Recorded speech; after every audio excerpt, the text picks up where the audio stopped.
The 1964 film, Dr. Strangelove, or How I Learned to Stop Worrying and Love the Bomb, was a Cold War classic that addressed, in a satirical way, many of the fears of a nation gripped with the idea of nuclear war. Of the many issues the movie dealt up for comic relief, was one that is still the topic of fierce debate today. Mandrake. Mandrake, have you never wondered why I drink only distilled water or rainwater and only pure grain alcohol? Well, it did occur to me, Jack, yes. Have you ever heard of a thing called fluoridation? Fluoridation of water? Yes, I have heard of that, Jack, yes. Yes. Well, do you know what it is? No, I don't know what it is now. Do you realize that fluoridation is the most monstrously conceived and dangerous communist plot we have ever had to face? Yeah, there's a lot of passion, and in a way that makes it harder because there's a lot of emotion. There's it's very polemicized. You know, it's very sort of separate. There's strong views on both sides, and when you have that environment around a question, it's not a dry scientific question anymore. It's one that many people feel very strongly and very personally. So sometimes it's harder to have that sort of disinterested conversation where you simply bring out the best information we have, and maybe you debate around the edges a little bit, how to interpret that information, how to not overinterpret it, that sort of thing. You can't as easily have that kind of discussion. There are going to be people who have, feel very strongly about it, and to be honest, who bring their own facts to the table. So it's a very different kind of conversation than, not to the exclusion of others, though. In Cambridge, we have a long history of that. The city of Cambridge recently convened a panel of experts to discuss the benefits and health effects of fluoridation in public drinking supplies. Dr. Deborah Klein Walker. Fluoridation is about public health, but it's also about health equity. While many Cambridge kids receive topical fluoride treatments, many do not, and studies show water fluoridation is more effective than the topical treatments. So as we looked at the Dental Association has put together, several other organizations, the CDC, most public health groups, and on, all these very credible and disinterested parties who had no really financial or other gain one way or the other. All of them, they're expert epidemiologists and PhD researchers and so forth, came to essentially the same conclusions that the fluoride was safe and was certainly effective. It has a systemic benefit. While the teeth are growing, it becomes part of the teeth, and the teeth are stronger. It also has a topical benefit. As you drink the water, it gets into the saliva, it gets around the plaque, it becomes incorporated in the tooth, and you have a stronger tooth. So there's a systemic benefit and a topical benefit. While the panelists stood firmly behind the positive effects of water fluoridation, many in the audience had a different opinion. Research keeps evolving, which now includes whole health effects, which includes organs and the rest of the body. When you're drinking water, it filters through kidneys, etc. It's only recently that a lot of correlations, not causality, but correlations have been made with thyroid, gastrointestinal, a lot of different kind of maladies.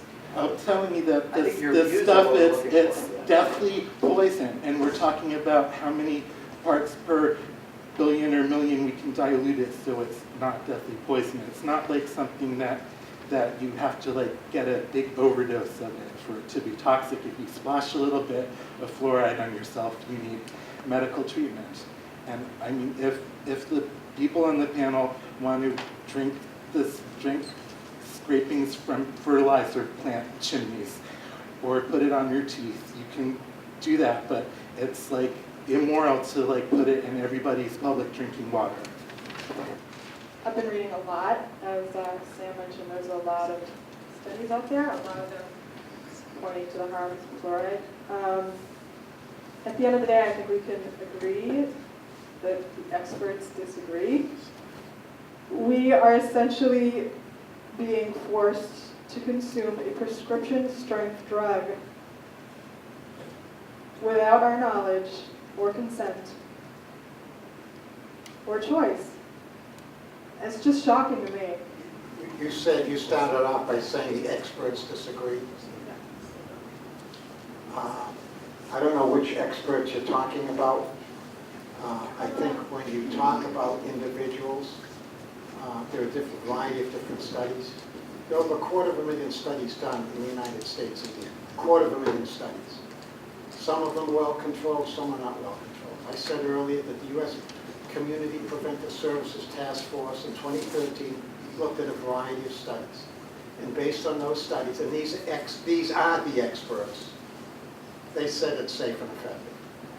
I said earlier that every Surgeon General, from President Eisenhower's on, and the Surgeon General has access to the best experts in the country and outside the country. Every Surgeon General has said it's safe and effective. So when you say the experts agree, I don't know which experts you can talk about.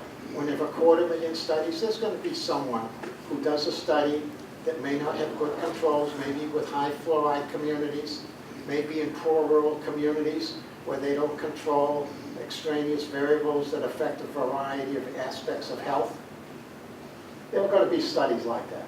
But the experts who are knowledgeable and credible, they do agree.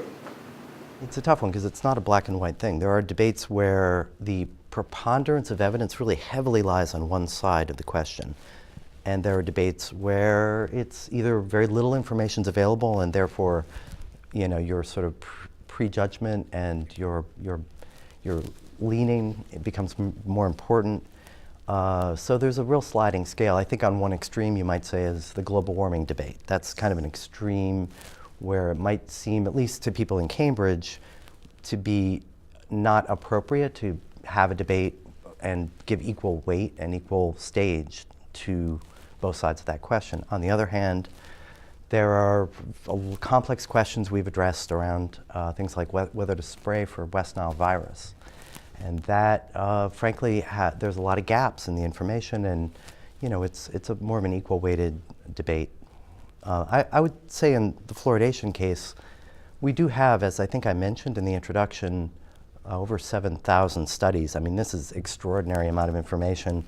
Not all of them are of equal quality. Some of them were conducted at a time when the population looked very different, when the amount of fluoride people were already exposed to looked very different. So they're not all of high quality, but there's quite a lot of work on that.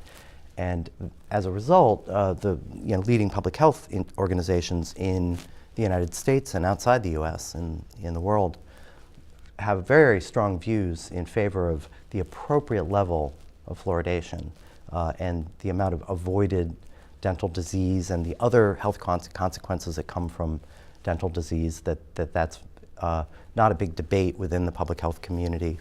There are some people who are against it because they don't know the facts and the data and the evidence, and once you explain it to them, there's support. There are other individuals, no matter what the facts are, no matter what the data is, no matter who supports it, they're against it. And that's unfortunate, because what they are doing is causing their community and the people in their community to have more pain, more infection, more disease, and higher dental bills. Fluoridation is a public health measure that's in the best interest of the public. There are scientific questions separate from our public health authority and our public health responsibility. For instance, the decision to fluoridate local water is a decision that the state legislature gave to local public health departments quite explicitly. It wasn't always the case. And I think in an effort to try to make a distinction between those kinds of things where maybe weight falls equally on either side, or maybe there's no great and overwhelming public health benefit, and those things like chlorination, where there's really, it's well established that it is safe and can be done safely, and that it can be quite important to population health. So they granted that to local public health departments. There is that half of the discussion, and I tried to be clear about that at the beginning and at the end of the meeting, that there's a process for us to review possible changes in fluoridation, but that the final decision comes out of the Public Health Department. It has to. It's our job, it's our responsibility, and it's what the legislature gave to local public health to determine. On the other hand, there is always room for a good debate on facts that are not complete. And it's rare, it's hard to say that there's any major debate. Again, maybe you could look at climate change to say that there's a topic where there are simply no major debated facts anymore. There's always something you can discuss. Cambridge being a debating culture and a city of open discourse, I think we've felt that there was a need to have a forum, an opportunity for people to make their case in a respectful way. Now, not every panelist is going to take the same tone and attitude, of course, but the overall intent here is to create an open forum where those ideas get heard and not dismissed out of hand. But at the end of the day, and I did try to make this point, this is going to have to be a determination with a recommendation to the Commissioner of Public Health in Cambridge that he will make in the end. While the city is committed to following the fluoridation guidelines, there is still much work to be done to educate and inform the public. Stay tuned to the city's website and 22 City View for upcoming forums on the subject.